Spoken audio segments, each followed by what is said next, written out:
శ్రీ రామకృష్ణ ప్రభ ఛానల్ను చూడండి, మాసపత్రికను చదవండి. అయ్యా, భగవంతుని యందు ప్రేమ ఎలా కలుగుతుంది? సముద్రంలో ముత్యాలు నిక్షిప్తమై ఉంటాయి. నీటిపైనే వెతికితే ముత్యాలు దొరకవు. బాగా లోతుగా వెళ్ళి గాలిస్తే దొరుకుతాయి. ఆవగింజలో నూనె ఉంది. ఆ గింజలను గానుగ పడితే కానీ నూనె బయటికి తీయలేం.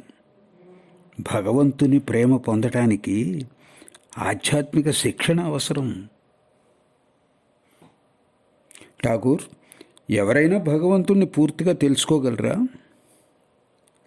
పూర్తిగా తెలుసుకోవటం అసాధ్యం.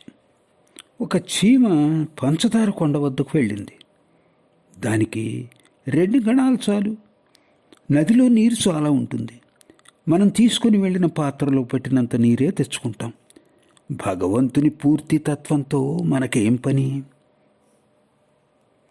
అయ్యా, ఏకాంతంలో ధ్యానం ఎంతకాలం చేయాలి? చిన్న మొక్కల్ని పశువుల బారి నుండి రక్షించేందుకు చుట్టూ కంచె వేస్తారు. చెట్టు పెరిగిన తర్వాత కంచె అవసరం ఉండదు. బాగా ఎదిగిన చెట్టుకు ఏనుగును కట్టేసినా ఏమీ అవ్వదు. అదేవిధంగా భగవంతునిపై మనస్సు స్థిరంగా లగ్నం అయ్యేంత వరకు ఏకాంతంలో ధ్యానం చేయటం అవసరం.